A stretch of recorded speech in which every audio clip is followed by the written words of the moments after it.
Well, hello and welcome back to the Mud Shop. Today is July the 17th and we're going to do a kiln unloading. It is made it to 67 degrees. It fired Friday, finished early Saturday morning, like 6:07, something like that, this Friday, Saturday morning. So it's cooled all day Saturday, all day Sunday, and today it's like 4:30 in the evening. So it's had plenty of time to cool. It's hot outside, so I did read a question today concerning running the kiln in areas where it gets 100 degrees or more. We are in a heat bubble right now in South Mississippi, and it is 98 degrees outside, as was Friday when I fired. But I have my air conditioner on in here. This is a 12 by 16 shop, and I have a small window unit air, and I get it cool, as cool as it will get it, before I turn my kiln on. And I let it run during the night when it's the cooler temperatures rather than in the day. Leave my air conditioner on the whole time, and when it gets through firing, it may be 100 degrees in here, but it is not too hot for it to finish firing, but it will continue to fire. I have never had an error on it. And then I turn my air off, AC off, let it rest, open my door, which is right here next to the kiln, and put a fan in to blow all the heat out, let my air rest a little while before I turn it back on. I don't let the fan blow directly on my kiln. I want it to cool naturally.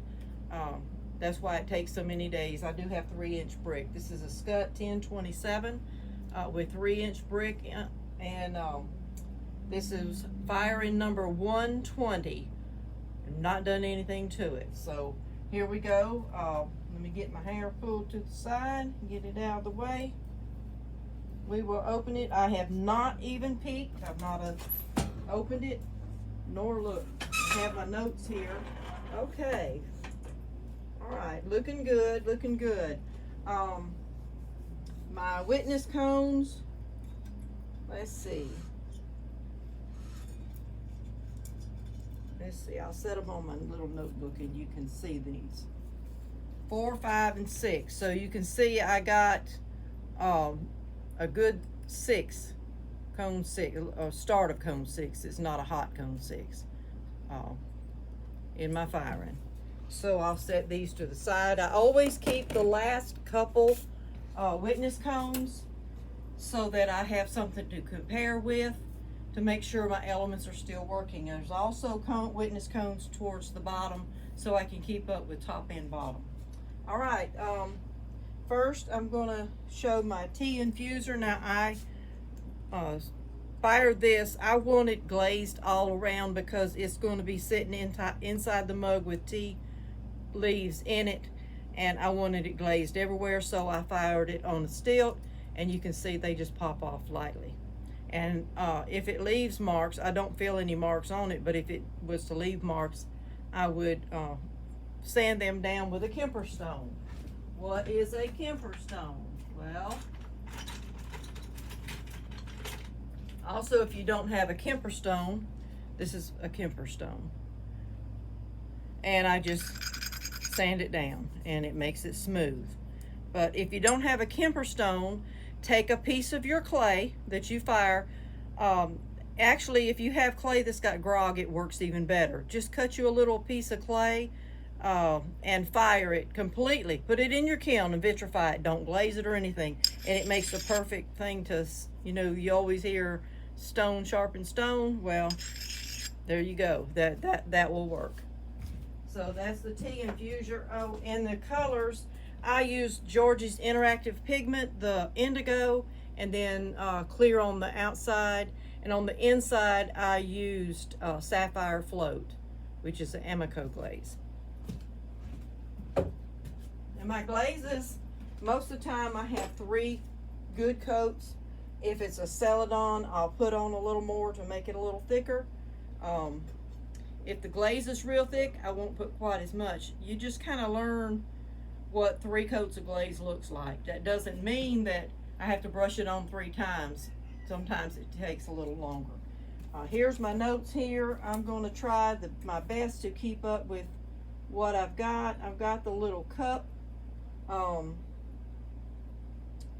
believe this is Clayscape's Himalayan Blue Poppy, which is a dipping glaze. It's a celadon, and I dipped it. And then on the inside, I used Desert Dusk, which is a Mako glaze, and to give it just a little beach look. And I did put a light flux on the outside. You can see it had some little runs, made it drip just a little bit.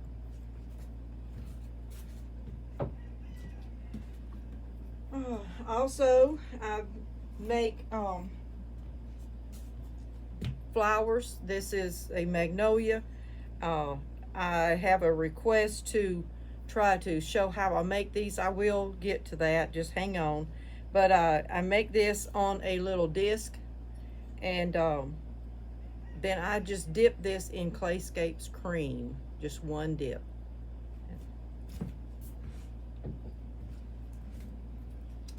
Okay, let's see, here is my berry basket. This is in the ancient copper on it all over, except for the drape part of the lacy part of it. And this is sapphire float from Amico. And I do still hear it pinging even with it completely cool.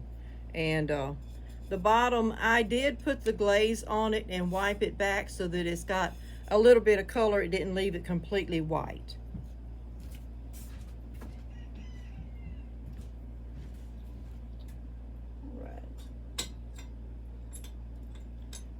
I have a whole bunch of, and I'm gonna just pick these up. I did fire these on stilts. They're all rested on stilts. Ornaments I'm getting started with, and they're just lifting right up off the stilt. You can see they just pop right off. And I'll show you these.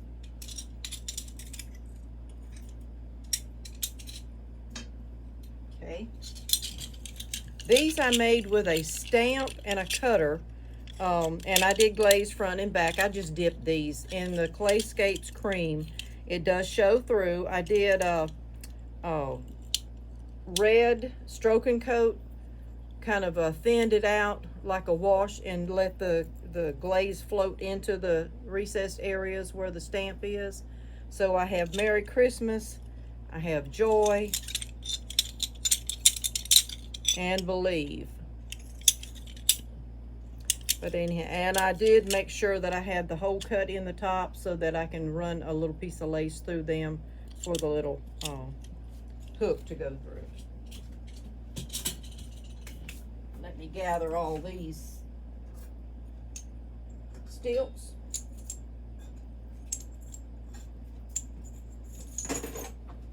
All right, I have a it's actually a composite teapot. You build the bottom half and the top half and put them together. And instead of putting a coil around the outside strip, I put the coil on the inside. And I used a clay puzzling tool to smooth it out on the inside. You can see, you can't tell that where it's been put together. I have Himalayan Blue Poppy dipped, poured into here. And actually I poured it all the way, put my hand on here and made sure it got down in the spout real well and everywhere, and poured it back out. And then I dipped it into Clayscape's Buttercup, I think it's called, Buttercup, yes. And I did a little different kind of handle on this. So this would be good to heat your water for your tea. And to go along with it, I also have a teacup, but its plate is down in here. There it is. All right, this is a set, and I glazed this with Georgie's Interactive Pigment, but I did the autumn foliage and white back, but I didn't wipe a lot back because I wanted it to look green. And then I covered it with clear, and I use Amico's mixing clear. In case you wonder whether you can use it or not, you can see it's got a good smooth finish on it. And then on the back of the plate and inside the mug and on the handles of the lid and the mug, I used seaweed. Just by itself, it's a beautiful glaze. Most people use it to top other glazes to make it run, but it has such an iridescent color. Now I dry footed this. In other words, I glazed it and then wiped this back real well so that I fired it flat on the shelf. The mug is wiped back on the end so it would fire flat on the shelf. And here's the inside with the seaweed in the handle seaweed, and then the whole set. Your teacup, your lid, and your saucer. So you can have tea and cookies.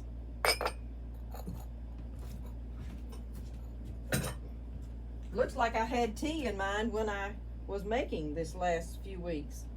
All right, I'm gonna set this down, pull this shelf out, because I want to pull this next piece out with its lid.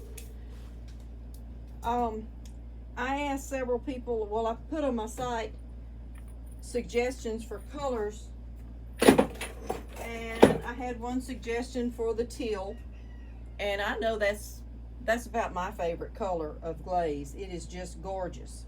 Now the lid I fired on stilt so that I could glaze it all over. I didn't want to dry foot it like I did the teacup lid, because this might be used in the oven, and I wanted to make sure it was durable and safe with food, so I wanted it covered all over. All right, so here is my little baker. The bottom, I put a underglaze on it and white back because I wanted the texture to show. And around the edges, I kind of white back a little bit so it'd be thinner so you could see the texture. And this is Ultra Turquoise is the name of this. It's from Coyote. No, I'm sorry, it's from Western brand, Ultra Turquoise, and it's one of my favorite. I did put a flux around this. Now, even though it's dark, I used a light flux, but it just looks dark on it. Give it a little accent, and I also put it around the lip of the baker. So here's your baker, and it's got little handles on it to help you get it out of the oven. Perfect size for 1 or 2 people. And I did pulled handle, and I just curled it on there to match the handles on the side. And you see the little flower stamps on the edges of it. It's in there on the lid also. That's called my teal baker. All right. Also used, I'm trying to get a beach look, so I used Desert Dusk because it looks like sand and dirt, and I used the Ultra Teal on this one to give it just a beach look. And I put a glob of Mako's Light Flux across where the two meet to give a little, looks like waves coming in. So this is a little spoon rest, state of Mississippi, and I just hand drew it on the clay with my knife. Here's the back. It's got the sand and the water look. And a little spoon rest with a beach theme. All right. This I also did as a little ornament. I put a nichrome wire hook. You can get these from Amazon. Nichrome wire U's. They're already pre-cut, so you don't have to cut it. But I use those. And this will be a little bow that you can hang on your tree, Christmas tree ornament. Or you can attach it to your basket.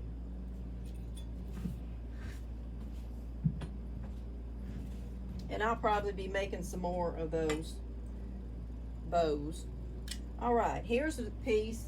I just hand pinched out a shell because I have a bowl full of, when I have little extra clay, I make little things, and I've got a whole bunch of these type shells, different sizes, different colors, Have some orange ones, and I wanted to make a wind chime out of it. So this will be hung up, and these little shells out of my bowl will be tied where the holes are around the edge. And I'll work on that, get that going. All right, the next I have a mug. Now I use several different colors on this. This is the Himalayan Blue Poppy. This is Chun Plum. This is Lavender Mist. And I think this is Smoky Merlot. I think for sure. Okay. All right. And, oh, I know let's see. I used a new glaze. I'm trying to remember the name of this. It's a purple crystal, and these are the same colors I used all different colors. Chun Plum, here's Chun Plum, Lavender Mist. This one is Storm, I think, Celadon. I'm gonna have to find it on here. Where's my mug?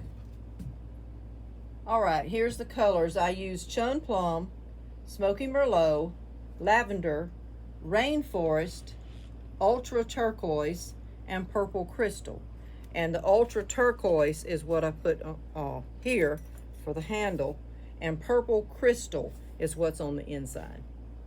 And it's more of a matte looking, and it's hard to see inside there, but it's the same color as this.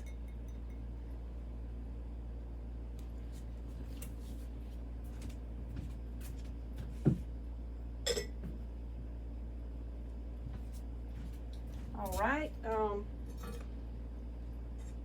I had another flower that I had made, and on one of my videos I showed where I made a bisque bowl. And the reason I make the bisque bowl is because these are very tedious to make, and they are very delicate. And once you make them, you can't touch them again. So I made these in styrofoam bowls, but you had to take them out of the styrofoam bowl to bisque fire them. And when I did, this one had 3 petals break off. Well, I still glazed them, and I fired the petals on stilts. And I will glue these together, but they'll go on my shelf. They won't leave my house. They'll stay here with me. But I will glue them back together and make my flower and put it on my shelf at home. But that is the reason that I made the bisque mold. The other one was made and put in that bisque mold, and it stayed in that bisque mold. They went into the bisque fire together, and then I could glaze it and fire it. So I will be making another bisque mold. So I usually make 2 flowers at a time, so that way they'll both come out, and I won't have this problem anymore. But it's too much work to just throw it away. All right. Now to lift this shelf out.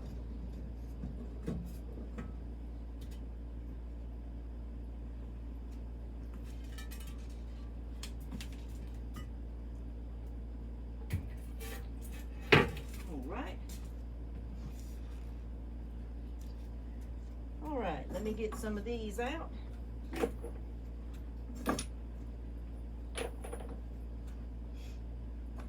Okay. Also, I did another Mississippi plate, and I used the Mako sand dollar, and I wanted to compare the two. Here's the Desert Dusk. Here's the sand dollar. The sand dollar is smooth. The Desert Dusk has a little burst in it with a little bit of different color. I think I like this one better than this one. Also, on the blue part, this is Himalayan Blue Poppy. This was Ultra Turquoise. So this is a dip and pour glaze that I brushed on. Make sure that you keep it stirred or it settles right back down. But you can brush it on. but you have to stir it, brush. Other than that, they were made the same. Also, you can see where I did the thick white flux, the light flux from Mako, where the two meet. And I had a good bead of it. And you see how it just blended white like foam from the ocean. Okay, so out of these two, I like the blue on this, but I like the sand on this one. So I like the Desert Dusk better than the Sand Dollar. So next time I'll use the Himalayan Blue Poppy and the Desert Dusk together and see how that works. So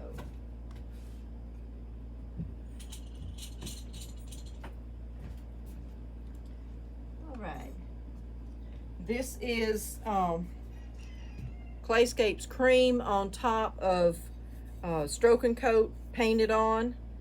These were stamps that I have from De La Design Gifts, and I stamped the flowers, and then this green actually didn't stay real green under the cream. This was a test piece to see. I know clear works well, and then you have the color of your clay. You can see the cream lightened it up a little bit. I like the cream on it, but it did cover some of my color. So I know I'll do a darker green for the leaves next time if I'm going to use cream on top.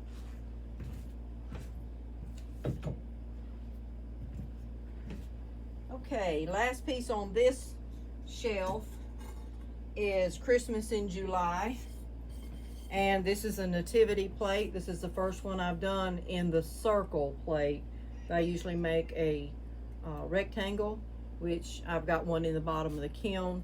The angel, let me find, antique bronze is what color I used for the angel. You can see it kind of, for you looking, it looks a little brown, but it does have a bronze kind of color to it, if you can get the light just right. I use Clay's Stroke and Coat colors, and for Mary and Joseph, the star, and the baby Jesus, and the manger, and this is a Mako glaze. And the background, what did I use for the background? This one I used the Sand Dollar on the background to give it a lighter background. My rectangle one, you'll see, is a little bit darker background. All right, and here's a cone 5, a good hot cone 5 from the middle of the kiln.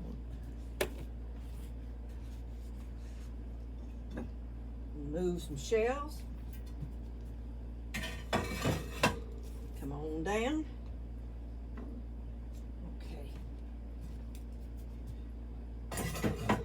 To stay with the Christmas theme, Christmas in July.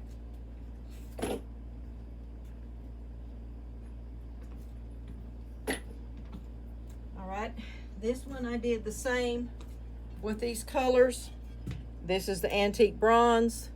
These are Stroke and Coat colors. I just glazed them a little bit different. I give them a headband and painted their face different. There's speckles on baby Jesus. I used the Stroke and Coat that has the speckles in it. And on the background, I have, let me see if I can get it tilted. You can see the shine in it.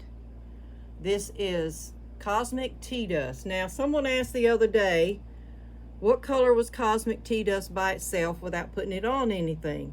It does have a brownish tint to it, but further back, it looks a little bit black. But it does give a sparkle like glitter. But that's Cosmic Tea Dust by itself. Now, I mentioned about putting 3 coats. This is probably 4 or 5 coats on this. Cosmic Tea Dust is very, very thin. It's like you're spreading on water and glitter. So I usually use several coats of this to get it good and thick, because I want a good coating.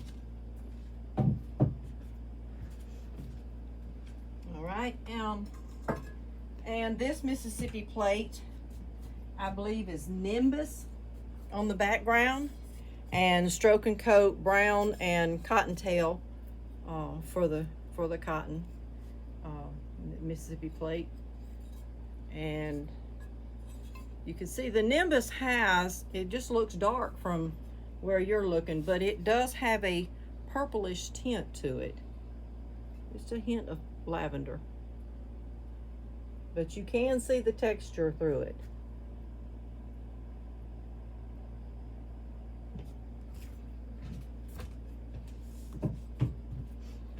Okay, and go down to the last shelf.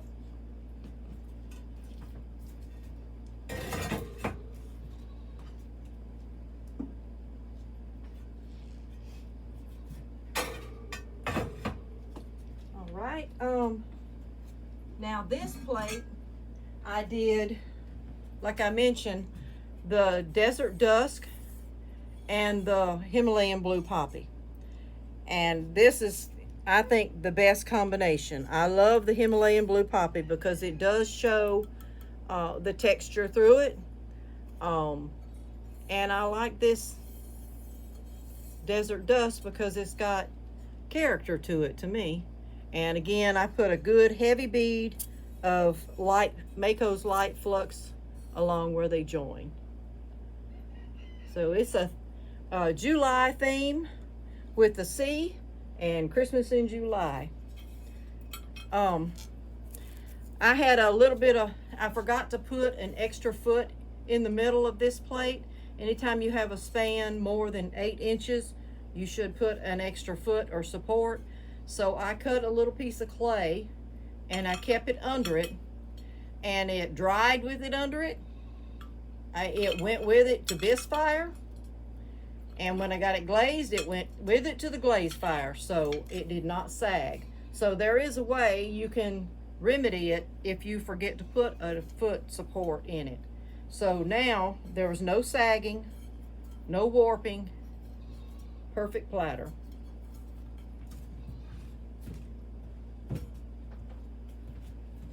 All right, the rest of what I have in here, besides the grog in the bottom, I'll need to wipe off the back of that plate, are the rest of the ornaments.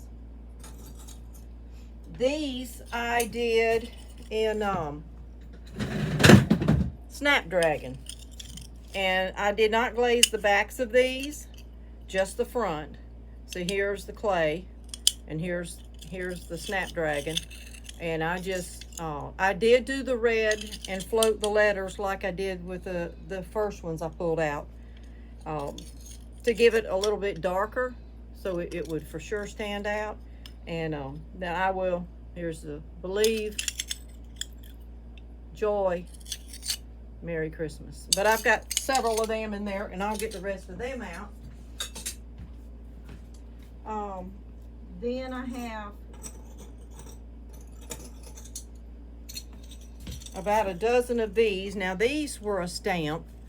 I stamped the clay and then cut it out and bisque fired them, and then I hand painted these with Stroke and Coat and just put a clear around the edge.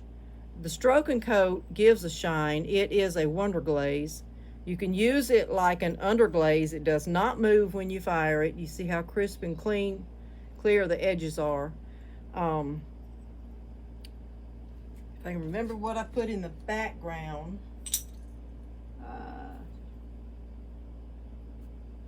I did a brown. I mixed the brown with a little bit of yellow, mixed it together to give it the color for the background. Let's see, all these are pretty much the same. I have about a dozen of them. I painted baby Jesus in purple because purple is the color of royalty. I did the little manger yellow for the hay. The feet are brown. And the little stars here. I did all the yellow, lemon yellow. Got the blue isle, and then the green.